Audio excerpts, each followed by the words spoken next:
Ladies and gentlemen, welcome. This is a very special session that I'm very excited about. I also have to note that it is being recorded for my show this Sunday. So if anybody would like to, heckle and raise issues about globalizing the Intifada, just do it after the session. You can harangue Jake as much as you want, just not on my dime, okay? Thank you, Fareed. So welcome. It's a huge pleasure to have an old friend, Jake Sullivan, here. Jake has worked in the last two Democratic administrations. He was President Biden's national security advisor. I think within the world of sort of, international relations, policy wonks, Jake is regarded as I would say the prodigy who then became the superstar. Hillary Clinton once called him a once-in-a-generation talent, and I think that's basically right. And I think anyone who has worked with him has left with a feeling of really having been having been a privilege to work with him. You'll see in a second just how focused and analytic and super smart he is. So, Jake, thank you for being here. Thank you for having me. My brother heard that comment about talent and was like, that's total BS. He's like, I'm in your generation. Okay? So, anyway. Well, what was it? Churchill said, "No man is a hero to his valet." Not that you're. I'm going to tell my brother that. Yeah. Yeah, that would add insult to injury to Tom. All right, we're going to start. Jake Sullivan, pleasure to have you. Thanks for having me. What was your reaction to Donald Trump deciding to use American military power in the way he did over the last few days? Well, first, we could see this building up, in part because over the course of 2024, Iran was degraded to its weakest point since the Iranian Revolution in 1979. It had lost its main proxy, Hezbollah. It had lost its main client state, Assad, Syria. It had lost its air defenses. And twice in 2024, it tried to attack Israel directly with missiles. And twice, with the support and direct help of the United States, Israel rendered those attacks totally ineffective. So Iran was basically exposed, which created the possibility, in my view, for one of two outcomes. Either a military strike that Iran couldn't really respond to, or a deal that could lock in Iran for the long term and put a box and a lid on its nuclear program. My main reaction coming out of these strikes is the question that gets asked so often in foreign policy. Okay, then what? And the then what for me is that sitting here today, after American military pilots conducted an operation with skill and effectiveness, we still need a deal. Because Iran still has, it appears, stockpiles of enriched uranium, still has centrifuge capacity, even if the installed centrifuge capacity has been destroyed or damaged or who knows what, and still has know-how, and therefore still has the possibility of reconstituting its program. And let me add also, Iran right now is not allowing the International Atomic Energy Agency to go to any of these sites. So the verification we had before, or we'd have under a deal, we don't currently have. So I would say that even though right now you can clearly look at the Iranian nuclear program and see it's been set back, the threat of the Iranian nuclear program has not been comprehensively dealt with and can only be comprehensively dealt with if we can get a long-term deal that locks Iran's nuclear program in a box so that they can never get a nuclear weapon. There's a lot to unpack there, so I want to start with what you said. Wouldn't it be fair to say that we were all surprised by how weak Iran and its proxies were? And I mean by all, even the Israelis, I think, were surprised when they first went after Hezbollah. And remember, they went after Hezbollah because their pagers were beginning to get exposed because of a software update. And so they decided, okay, let's go. And Hezbollah collapses. And then they strike Iran, and Iran has, as you say, barely any ability to strike back. They go after Syria, and the Syrian regime collapses for many reasons. It feels like this was this something that all of us didn't realize just how weak and dysfunctional this axis of resistance that Iran had built up was? You know, one thing that I've reflected on over the course of my 4 years as National Security Advisor is there's been more than one instance where I think we've overestimated the military capacity of our adversaries. Soviet Union, Saddam Hussein. Russia, Right. just before Ukraine, right? We thought Kyiv had fallen a week because of the Russian military juggernaut, and Russia was exposed as having basically a corrupt and ineffectual army. And it certainly didn't hurt that you had a very brave Ukrainian army standing athwart them to stop them from taking Kyiv and taking over Ukraine. And yes, I think the view from across the professional class of national security decision makers, including intelligence and uniformed military professionals, was that Iran and its proxies had more juice than it turns out that they had. But it was pretty apparent by October of last year, when Hezbollah essentially had to sue for peace with Israel, and when Iran didn't even respond to Israel striking and taking out its air defenses and proclaiming that to the world, that Iran was in a very weakened state. And in fact, you wrote a column a few weeks after that, late last year or early this year, basically saying, hey, look at America's adversaries, including Iran. They are in a very weakened state. So I'm less surprised in the short term, just of what happened over the last 2 weeks. But over the stretch of it, it definitely is a different level of capacity than we had factored in when we were making our decisions over the course of multiple administrations, including, frankly, the Trump administration the first time around. Talk to me about Bibi Netanyahu. This is a guy you dealt with personally, constantly. It feels to me like people used to always say, he's very canny, very wily, but he's cautious. He doesn't take crazy risks. The reporting I have is that the IDF initially wanted to go north to Hezbollah after the October 7th attacks. Bibi was cautious. What do you think happened? Because he is really, he took a very big gamble here, that he was going to go after all these forces and that they were all going to collapse. What changed his calculus, do you think? I think he looked at the picture of what unfolded last year over 2024. Hezbollah could no longer effectively threaten Israeli cities. Iran was reeling from the loss of Assad. And then when Iran tried to throw its best punches at Israel, with critical aid, direct military support from the United States, basically defeated those attacks. And then Israel was able to reach out and touch Iran quite effectively. So I think he looked at all of that. And then I think there was a second factor, which is that over the course of several years, the military and intelligence enterprise in Israel has been less enthusiastic about the military option than some of the political types. That changed last year. So there was a chorus of voices from across his national security establishment saying, this is something we can do and we should do. And that was true from the IDF, it was true from the Mossad, it was true from others, and I think that had an impact on him as well. But one thing I will say is Israel has shown time and time again under Prime Minister Netanyahu, they can conduct military operations with effectiveness, indeed with panache, as they have done in Lebanon and in Iran. But they also sometimes have difficulty connecting those military actions to a clear strategic endgame that is sustainable. And I am worried in the Iran case, as I am gravely alarmed in the Gaza case, that they are not aiming towards a clear and sustainable endgame.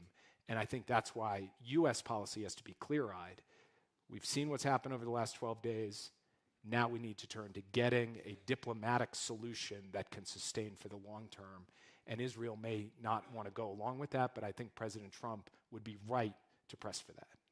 So let me ask you very simply, on the basis of having looked at this intelligence very carefully over the last 4 years, could Iran build nuclear weapons on a relatively fast timeline underground over the next year? So I'm going to start with the caveat, because any good intelligence person will always start with the caveat. And my caveat is that we still need to get the full battle damage assessment of what happened. And we need it to be unfiltered from political interference. We just need the straight dope from the American intelligence community and, frankly, from the Israeli intelligence community. But based on what I've seen so far, it is probable that Iran still retains on its territory some stockpiles of enriched uranium, still retains centrifuges and the capacity to build more of them. Much of that was destroyed, but probably not all of it, and still retains the know-how.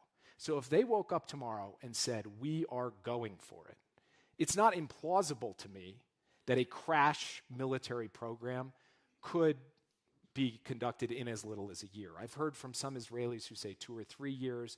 You saw this one DAA report that said as short as 6 months. But it's going to be in that zone if they went for it. Now, what the Israelis would say is they won't. They won't go for it because now they've been so rocked back on their heels, they know that if they try, we'll come back.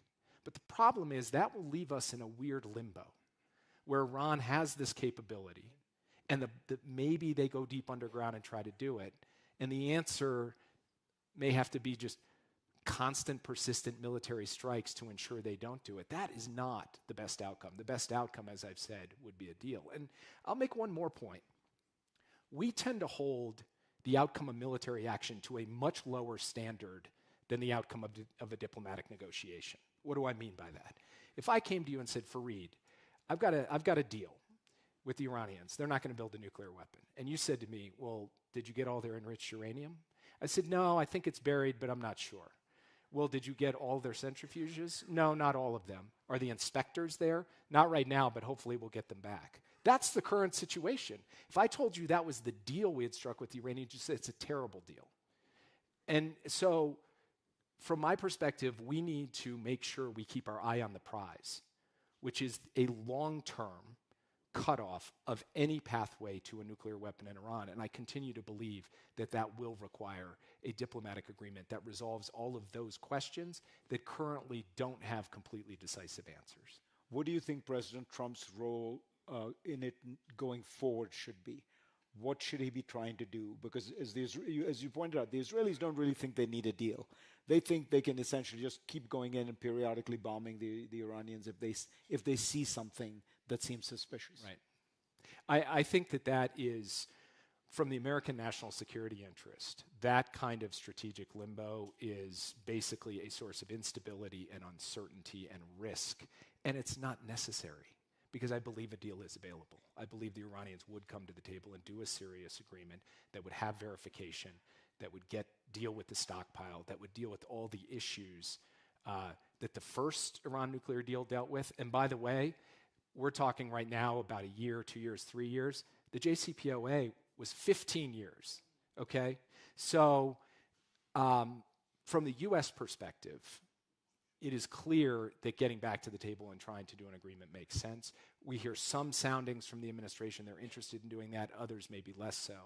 And then the other thing I think President Trump should do, and I think he may be looking at this and thinking he will, is use this moment, this opportunity, to end the war in Gaza and to move towards a two-state solution and to move towards a different vision for the region and really seize an opportunity that I think is there to bring real pressure to bear on Israel to come along in a regional diplomatic effort that is not going to be easy by any stretch, but should be the focus of U.S. policy at this point.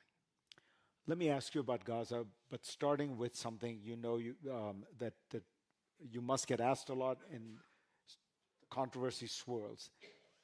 The Biden administration is accused by many people of not having done enough to end a really horrific war in Gaza in which thousands and thousands of innocent Palestinians seem to have died. What is your answer to that criticism? Well, first, what is happening in Gaza today and what has happened since October 7th has been a god-awful tragedy. It was a tragedy on October 7th when we witnessed, the world witnessed, the worst massacre of the Jewish people since the Holocaust, and it's been a tragedy every day since. A tragedy of innocent people in Gaza, innocent Palestinians being killed, a tragedy of people being denied basic food and medicine, a tragedy of hostages being held and their families not knowing whether they're going to ever see them again.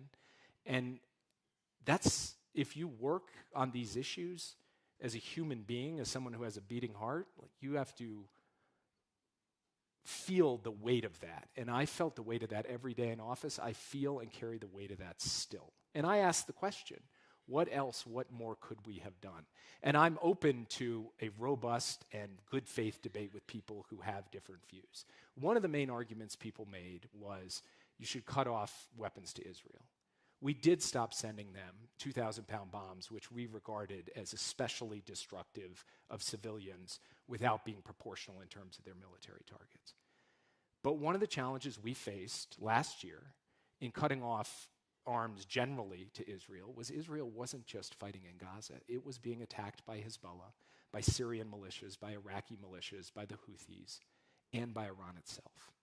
And so when you're sitting in the Situation Room, you have to contend with that and thinking, are we going to essentially end or sever or suspend our military relationship with Israel or stop providing them the means to defend themselves? But I will keep asking myself the question of whether there was more we could do. I would just say one more thing that I think is important, which is the argument that the Biden administration did not have an impact on Israeli decision-making with respect to Gaza, I think comes under real pressure when you look at the last 4 months and the humanitarian situation. We went through weeks and weeks this year under President Trump where there was a complete siege of Gaza. No food was getting in, nothing. I worked every day as National Security Advisor alongside our team with Secretary Blinken and others to push, cajole, and demand from the Israelis the opening of crossings, the movement of humanitarian assistance, and it was never enough, but I do believe that we staved off a famine that had long been predicted. And the difference between that and what we saw the last few months is the difference between an administration that actually was trying to work to improve the lives of the Palestinian people, even in these god-awful and horrific circumstances. The argument people make is that Bibi played you guys. Bibi Netanyahu knew that at the end of the day, you could bluster, you could say things, but you wouldn't cut off the aid, and so he could essentially ignore many of your entreaties. Well, first, as I just mentioned, when it came to the humanitarian assistance, President Biden went to Israel a few days after October 7th, and as he was flying in, the position of the Israeli government was 0, 0, 0. Nothing is going in, nothing. No crossings, no food. And we had to press and push and take really decisive action from the top to change that circumstance, to get food and humanitarian assistance into Gaza. And I believe that we did have an impact in a significant way on that. So he could not fully ignore the United States. But as I said earlier, the United States was in a challenging position when it came to the question of how do you apply leverage with respect to a friend who is under attack from multiple directions all at once. That's a tough circumstance. And that is what we contended with, and those who say, well, you should have just gone ahead and done it. I understand that argument. My personal view is that it is a very challenging thing to walk away from a friend in to that significant a dimension when they are facing this level of attack from this many different directions. When you talk about the Israeli demand of 0, 0, 0, or you point out that right now there were several weeks where essentially nothing got in, what do you think is going on? What is it? What is? I think we all have underestimated the degree to which October 7th really changed the Israeli psyche. Do you think there is a desire for almost a kind of collective revenge on the people of Gaza? Look, I think Israeli society is complex. Obviously, it's a raucous democracy with a lot of views, and I'm sure there are people in Israel. In fact, there are leaders in Israel who have voiced that view. And it's odious, and it's totally criminal, that view that just says collective punishment, we can do these things. But the main line, I believe, of Israeli policy from the beginning was so focused on we just can't have Hamas gain anything from this, gain money from it, or get the supplies to keep running their war against us, that they let that operational decision kind of cloud their judgment about aid getting to innocent people. Let me ask you about another theater which you were deeply involved in, Russia, Ukraine. Does it look to you like the Russians have been gaining ground over the last few months in Ukraine? They have been gaining ground very incrementally at unbelievable cost. But they have been chipping away at that front line in the east, day by day, hour by hour, week by week, and President Putin seems determined to try to continue to do that. Now, the Ukrainians have been brilliant in figuring out how to adapt their defenses to really slow that Russian advance to an absolute grind, and a costly grind at that. And they've done so with this combination of just sheer grit and technical brilliance. This drone program that they have developed, which has, to a significant extent, replaced artillery as the main mode of defense on the battlefield. And I'm very proud that the United States, frankly, that the National Security Council, my team, worked from the early days to help invest in and build up the Ukrainian drone program so that it would be in a position to be resourced and to be able to deliver this kind of impact on the battlefield. But President Putin's sitting there right now and saying, I don't really have an American president who's fully supporting the Ukrainians. I don't have an American president who's turning up the heat on me economically. And I'm prepared to continue to pay this cost in lives because I don't care about how many Russians die. So he seems determined to continue this war. And I think the right answer for the United States is to surge more support to the Ukrainians and to dial up the pressure on the Russians. And that if we did that, it would send a powerful signal to Putin that time is ultimately not on his side, and that could get a better deal at the negotiating table that could lead to a just and sustainable peace. That is what I believe President Trump should do. And he sometimes walks up to that line. In fact, just as recently as this week, he spoke about Putin as being the challenge, the problem, and he never quite puts his money where his mouth is when it comes to Vladimir Putin. I don't know why that is, but I think now he should. And he should come in behind the Ukrainians in a big way, and the Europeans would be right there alongside him. One of your predecessors,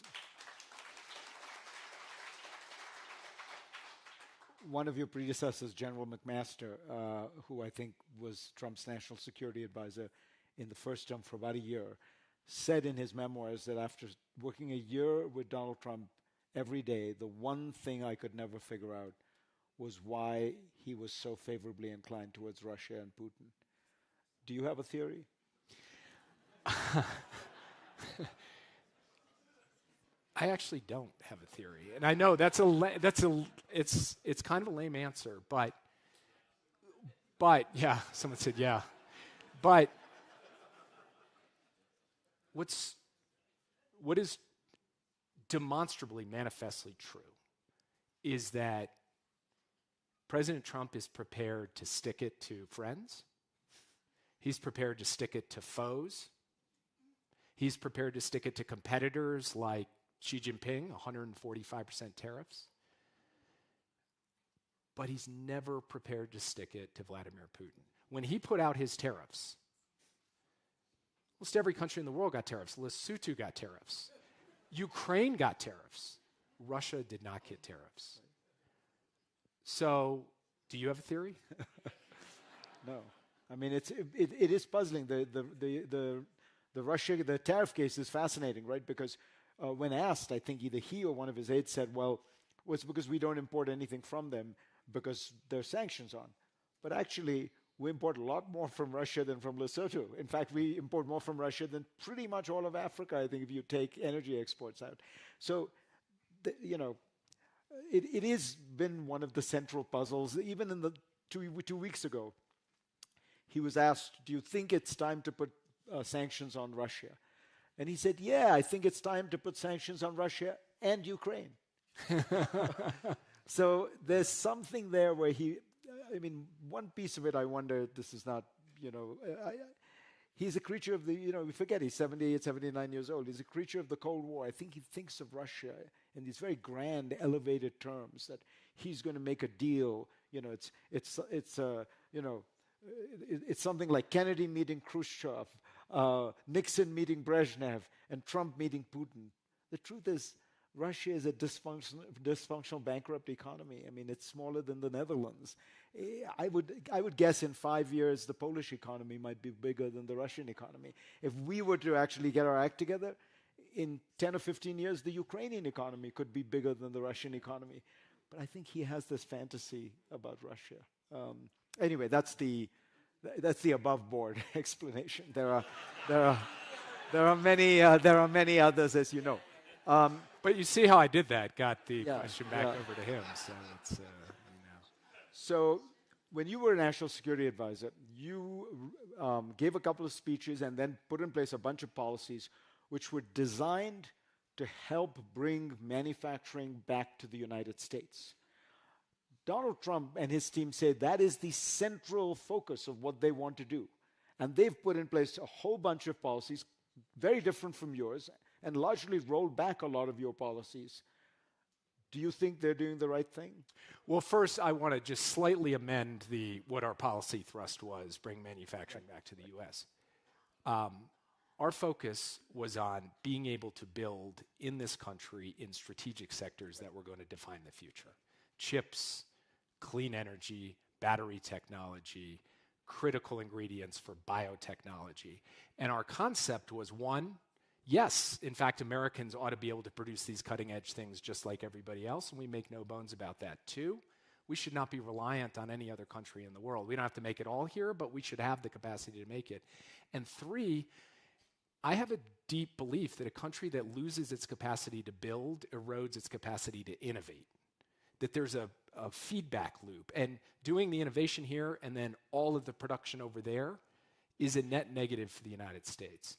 I think President Trump has a much more blunt force view, which is just manufacturing jobs, whether it's assembling iPhones or assembling 3-nanometer chips, is just the same. Bring it all back. And I think that it's the leap from the targeted, the specific, the high-tech to this broad view of everything should be made in America and we should buy nothing from anywhere else, that I think is where the conceptual error, the significant conceptual error comes in. But there's also a big difference where you essentially, along the lines you're describing, went for industrial policy, try to help these companies, give them the financing they may need, the early contracts they may need.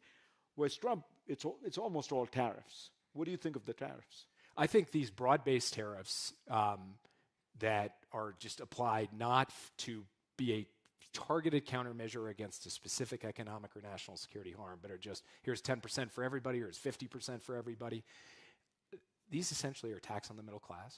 They raise prices. And it's very hard to find economists. You can find one or two here or there who would say they're actually going to achieve the ultimate objective of bringing back the kind of manufacturing that President Trump wants to bring back. So I do not see this strategy leading to success. And furthermore, President Trump entered a trade war with China, escalated it. China held firm, pushed back, and President Trump backed off. And I think that signal of the willingness to blink is a very negative signal in what is an intense geopolitical competition with China.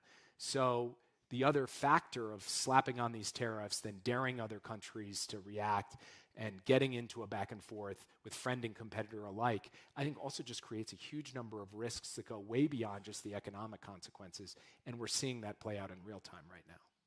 Do you think under President Trump, you are seeing a real withdrawal of America's support for its closest allies? I ask this because I now read in Australia, people are worried that the deal that you guys negotiated for nuclear subs, they're not going to get because it's not going to quite happen. You know that the Europeans, the Germans, are worried that the Americans will not protect Germany, so maybe they need British and French nuclear weapons. To what extent, because of the chaos that Trump kind of creates, and as you say, the various things he says, depending on whether it's Monday, Tuesday, or Wednesday, how much of that is real and worrisome, and how much of that is noise that we should look through? Well, just in the last few days, we had President Trump at the NATO summit saying, I came into it not really wanting to be here, but now I think NATO is pretty great. So you never know on any given day exactly what his view is going to be. But here's how I measure this. When I was National Security Advisor, we work tirelessly with our allies in Europe and in Asia to come up with a common strategy to de-risk from China, to not be overly strategically dependent on China in critical areas, to push back together on China economic abuses, and to be sure that we had a common strategy in that competition. De-risking from China became the watchword of the US, of Europe, of Japan, Korea, Australia, others. Today, the main conversation happening in Europe and in parts of Asia as well is we need to de-risk from the United States. And this is just a terrible tragedy. It is an absolute strategic own goal. It is something that we have done to ourselves, and it points up to me a deeper problem, which you've actually written about extremely compellingly, which is if you think about the core strategic advantages of the United States, what are the things that really give us the capacity to lead, to solve problems, and to deliver for our people? It's a few things. It's the ability to attract talent from around the world. Lee Kuan Yew famously said, China can count on 1 billion people, the United States can count on the talents of 7 billion people, because we can get the best and the brightest from everywhere. It is a unique innovation ecosystem that's a three-legged stool of government-funded basic research, higher education, and the private sector, and he's kicking out 2 legs of that stool. It is confidence in our capital markets, in our dollar, and he's throwing up questions about that. It's our alliances, which Russia and China would kill for, and the Chinese are looking at how we're playing our alliances and saying, hey, you're doing our work for us. And then, of course, underneath it all is the basic bedrock of rule of law in our Constitution. So we could talk about Iran policy or China policy or Russia policy or anything else, but at the end of the day, my real concern with where we are going is the way in which America's core advantages are being eroded by choice. And I think that we will end up paying the price for this if we don't do something to reverse course very fast. And that's the clarion call I think that we all need to make on behalf of this country that we all love, that we need to stand by these fundamental attributes because they are what truly make us great.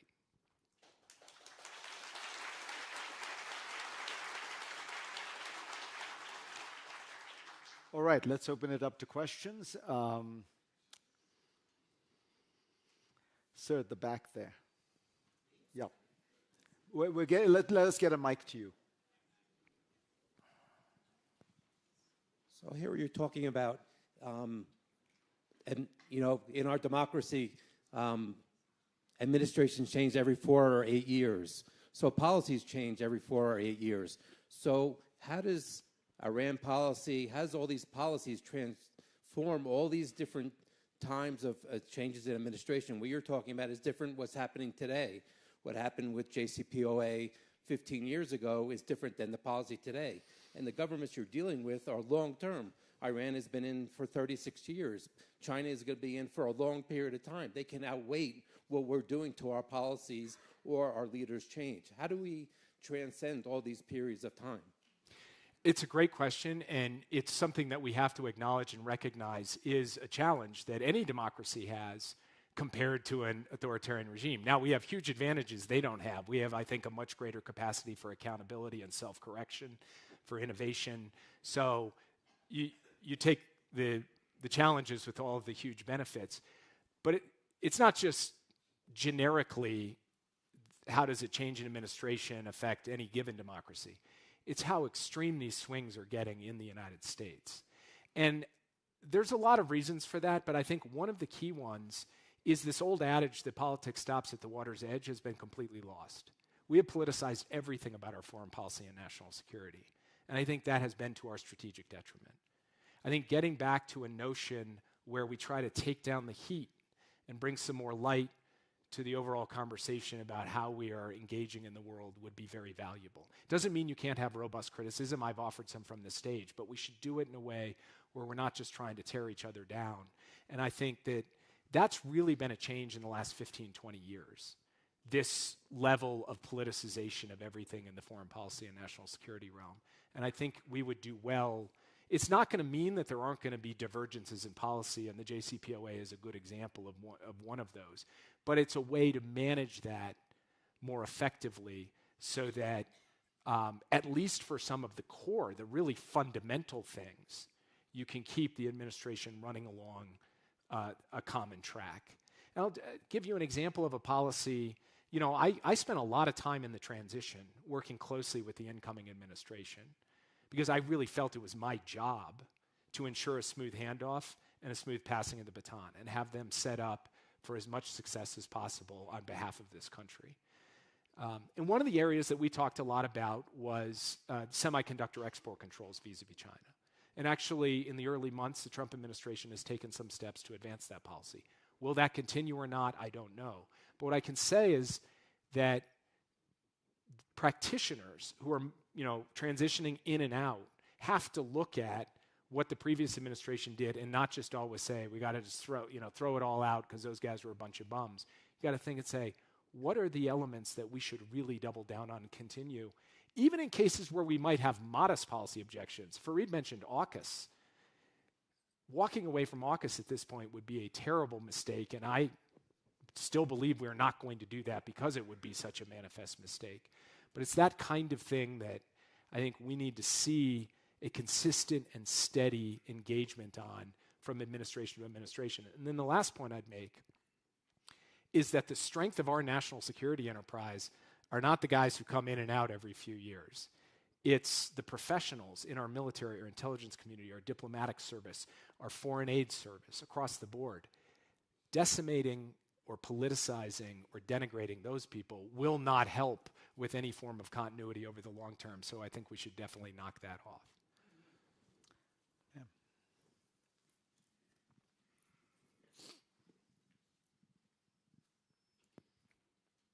Curious your thoughts about this administration's two forms of approaches to the world, the isolationist view that the vice president perhaps represents, and the fact that the Trump administration actually took action against Iran. So did you see one win out over the other, or do you see that there will be more battles between those two sides?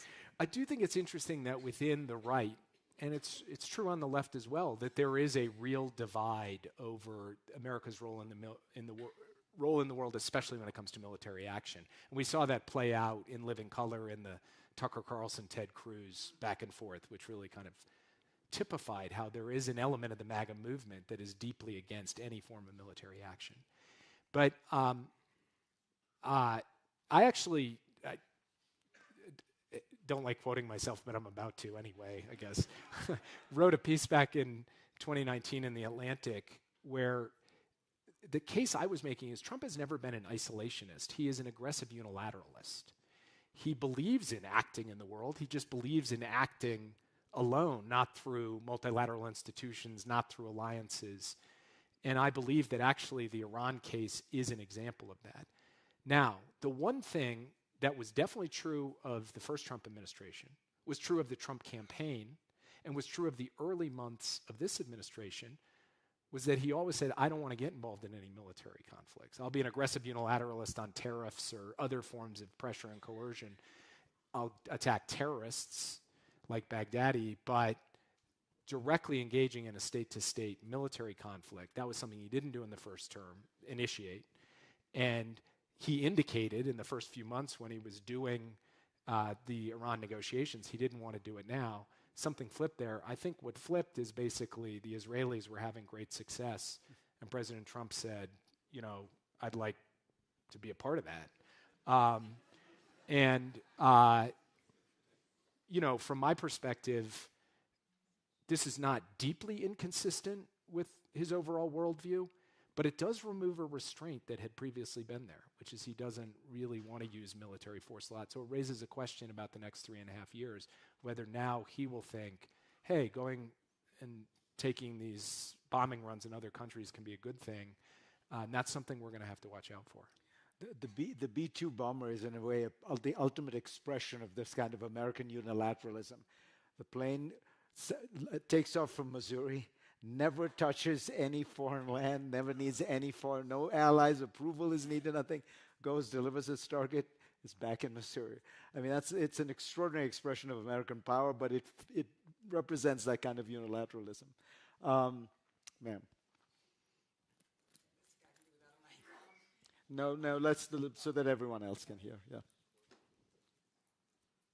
And if you can just make it short, so yes, we can get. I hate to put you on the spot because I'm a big supporter of you and your former administration, but could you please speak to this Autopen ridiculous conspiracy theory that's going on now about President Biden? Were you actually running the administration and then secretly finding Autopens to get Biden to sign? I will tell you, I served as President Biden's national security advisor from the first day of the administration to the last day of the administration. And I saw him from the first day to the last day discharging his duties as commander-in-chief and making very tough calls. I mentioned earlier these 2 Iranian attacks on Israel. One of them took place in October of 2024. And President Biden was at the head of the table in the Situation Room with his military and intelligence leadership, with Secretary Blinken, his National Security Council team. And on the screen was Eric Kurilla, the commander of CENTCOM. And President Biden was directing and basically giving out the direction for the United States to enter that defense of Israel and have American ships and American planes and American guys on the ground with the THAAD missile system shooting down Iranian projectiles. And I use that just as an example, so I'm not just saying some generic words. That's what I saw, and I saw it when he was making decisions on everything. And this idea that it was outsourced to an Autopen and that he wasn't making the calls right down to the last day when he was working to get that ceasefire and hostage deal in place before he walked out the door. That's the president that I dealt with for the 4 years, and I was extremely proud to serve him and extremely proud to serve in this administration. And I think when we passed off the baton to the incoming administration, our alliances were as strong as they had been in a very long time. Our enemies, as we discussed, were weaker. When we came into the administration, all the talk was about what year is China going to surpass the United States. When we left the administration, the conventional wisdom was China may never surpass the United States. When we came into the administration, it was how much is China going to beat us in AI? When we left the administration, it was how far behind is China in AI? Is it just a little behind or further behind? And for the first time since 2001, the United States was not at war. And so, and then you look at what we were handing off in terms of the economy. It was humming. We were reversing the slide in our defense industrial base. I think we passed off a good hand to the incoming administration. And I worry a lot of that has gotten obscured in this conversation, much of which has gotten very much clouded in political rhetoric. I can't speak to anyone else's experience. I can only speak to my own, and that's my experience. At the back there. Ma'am, yeah. Yes, exactly. Hello. I'm curious if, given all of what we've seen with the flip-flop back and forth with Iran, and that we were going to make a deal, then we secretly kind of jumped on and then bombed them, and then we're like, oh, well, let's make a deal again. How honestly that folks are incentivized to make deals with us, given that it feels like the only protection that you can have from us doing our way is to have nuclear weapons. Look, I do think when you talk about taking military action of this kind, you do have to think not just about the near-term risks, but about the very long tail. What will this action mean in terms of Iran's calculus with respect to getting a nuclear weapon? How will this look 5 or 10 years from now? Those are open questions and very good questions, and I'm glad you asked it. I had firsthand experience with having to contend with this because, of course, President Obama did the JCPOA. President Trump pulled out of the JCPOA. President Biden comes into office, and we try to go back to renegotiate. And, of course, it's more difficult to renegotiate a deal that you've just pulled out of. And we found that experience extremely hard in 2021 and 22, and we're not actually able to consummate a deal that reached a level of satisfaction that we thought we could get Iran's program in a box, and that was partly because of this question of credibility. And I think that will be an ongoing question. But credibility is one half of the equation. The other half of the equation is leverage. And the United States has had and does have leverage We have sanctions on. We've also shown we have a credible military threat. And so a diplomatic agreement, in my view, is achievable if we engage in a serious way and drive to a deal that can stay in place for a very long time and does not put us in a position where we have to constantly be resorting to the military tool to try to deal with something that can demonstrably be dealt with through diplomacy. So at the back there, yeah. Trying to do affirmative action for the young over here. Thank you, gentlemen. Jake, today there are more than 110 active armed conflicts involving 55 states and 70 non-state armed groups. How can coming generations face the complications of increased conflicts? And Fareed, do Americans possess the social skills to confront today's pluralism? To confront To confront today's pluralism. It's a great question. After you. There are present in the world today several accelerants of conflict. I know it's not popular in some quarters to say this, but yes, climate is an accelerant of conflict because it's causing resource scarcity, it's forcing migration, it's exacerbating tensions in a lot of parts of the world. Technology is an exacerbator of conflict. We are seeing the democratization of lethal technology in ways that are both inspiring when you see what Ukraine did to Russia recently, and deeply alarming when you see the fact that the Houthis in a cave can slap together a very precise long-range missile or drone and hit a precise spot 2,000 kilometers away in Israel with it. And more groups are going to be able to possess more potency, more precision, and more range in the years ahead. So that is a big exacerbator of conflict. And then you have the fraying of the post-Cold War order and the institutions that were designed and meant to mitigate conflict. And I'm only naming a few, there are many more. So to me, it's getting at the heart of what those drivers of conflict are and trying to reduce the potency of those drivers that then can help you deal with the overall level of conflict. And I think young people are uniquely situated to do that, to bring us through a clean energy transition and address the climate crisis, to make technology work more for us than against us. And I do think young people have the social skills to do it, honestly. And so actually the kind of problem-solving, techno-optimistic nature of the next generation should be pointed directly at the challenge of this degrading security situation and say, don't just solve a conflict by conflict, try and solve these underlying drivers with the kind of spirit of innovation and humanity that I think is present in the next generation. On your second part of your question, look, I'm an immigrant, so I have an essentially structurally optimistic view of the United States. You know, I chose to come here, leave behind something, start a family here.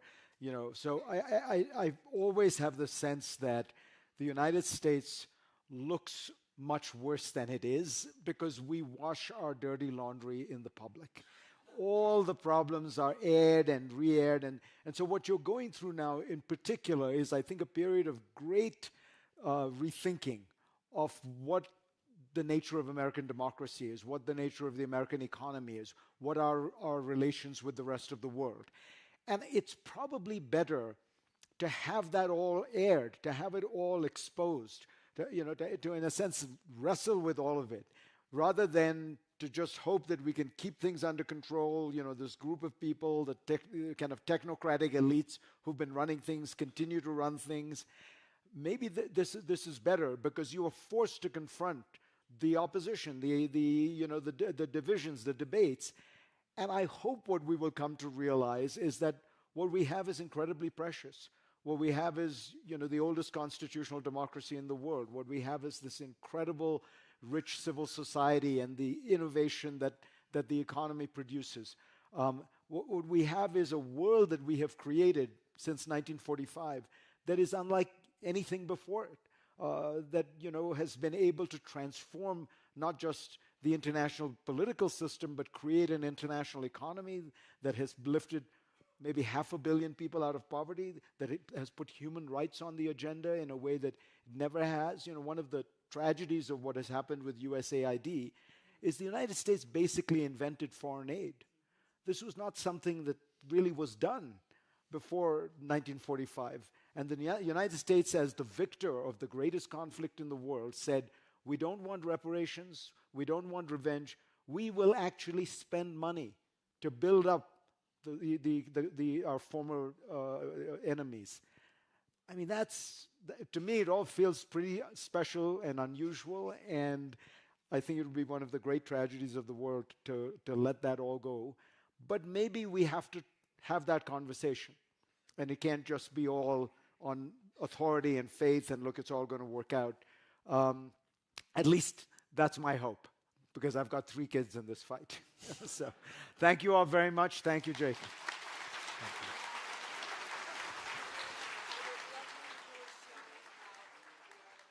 I will take a look at it.